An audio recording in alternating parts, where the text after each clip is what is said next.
In this video, we will learn how to fix the Salesforce provisioning error, duplicate nickname. Let's get started. First, log into your Okta admin dashboard, in directory, and then people. Here you can verify the error is still occurring. Now navigate to dashboard, then tasks. In the search bar, type the Salesforce username for the application and click filter.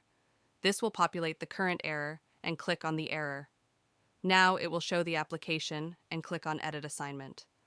Change the nickname and click Save Assignment. Click Refresh and you can see there is no longer an error populating.